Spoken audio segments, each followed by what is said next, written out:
आई हा एक शब्द नाही तर भावना आहे। बाळाच्या पहिल्या श्वासापासून ते शेवटच्या क्षणांपर्यंत त्याच्या पाठीशी असणारी एकमात्र सावली। आई म्हणजे अन्न, आई म्हणजे माया, आई म्हणजे आपुलकीचा ओलावा। परंतु जेव्हा हीच आई या जगातून निघून जाते आणि तिच्या आठवणी, मायेचे संस्कार मागे राहतात, तेव्हा काही जण तिच्या प्रेमाऐवजी तिच्या दागिन्यांची किंमत करू लागतात।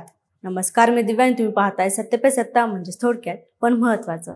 राजस्थानमधील एक धक्कादायक घटना याचाच भेसूर प्रतिबिंब दाखवते। कठपुतली बेहरोर जिल्ह्यात मे महिन्याच्या सुरुवातीला घडलेली ही घटना सोशल मीडियावरती तुफान व्हायरल झाली आहे। भुरी देवी नावाच्या वृद्ध महिलेचं 3 मे रोजी निधन झालं। त्यांना 7 मुलं, 6 मुलं गावात राहत होते आणि ओमप्रकाश नावाचा एक मुलगा वेगळा राहायचा। आईच्या मृत्यूनंतर गावात पारंपरिक पद्धतीने अंत्यसंस्कार सुरू झाले। गावकऱ्यांनी भुरी देवी यांच्या अंगावरील दागिने काढून मोठा मुलगा गिरधारीकडे सोपवले। त्यामध्ये चांदीच्या बांगड्याही होत्या। ही बाब ओमप्रकाशला सहन झाली नाही। त्यांनी ही पार्थिवाला खांदा दिला, पण स्मशानभूमीत पोहोचल्यावर त्यांचं खऱ्या अर्थानं रूप समोर आलं। चिठ्ठीसाठी लाकडं रचली जात असताना ओमप्रकाशने दागिन्यांची मागणी करत गोंधळ घालायला सुरुवात केली। आईच्या चितेवर झोपून दागिने दिल्याशिवाय अंत्यविधी होऊ द्यायचा नाही असं म्हणत अडून बसला। गावकऱ्यांनी समजूत घालण्याचा, भावांनी शांत करण्याचा प्रयत्न केला, पण ना माया, ना आईचा मृतदेह, ना परंपरा, काहीच त्याच्या हट्टापुढं चाललं नाही। 2 तास हा गोंधळ सुरूच होता। अखेर नाईलाजानं आईचे दागिने स्मशानातच त्याला देण्यात आले। तेव्हा कुठं तो चित्तेवरून उतरला आणि अंत्यविधी मार्गी लागला।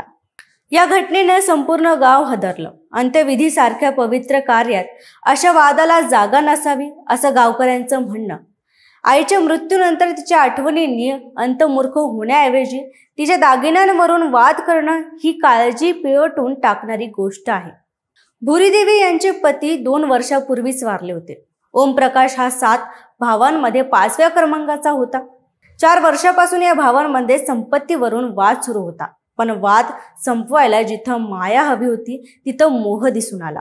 माणूस मरण्याच्या उंबरठ्यावर पोहोचल्यावर त्याच्या मागे काय राहतं? ना संपत्ती, ना दागिने, फक्त आणि फक्त आठवणी।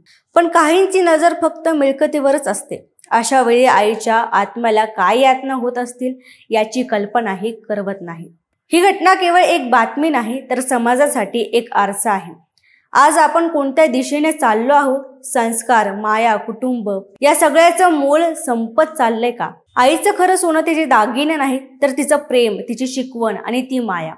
पण हे सोनं जेव्हा मातीखाली जातं तेव्हा काही जण त्याऐवजी फक्त चांदी शोधत राहतात। शेवटी एवढंच, आईच्या दागिन्यांपेक्षा तिच्या आठवणीचं मोल शिका, नाहीतर तुमचं माणूसपणही चितेत जळून जाईल।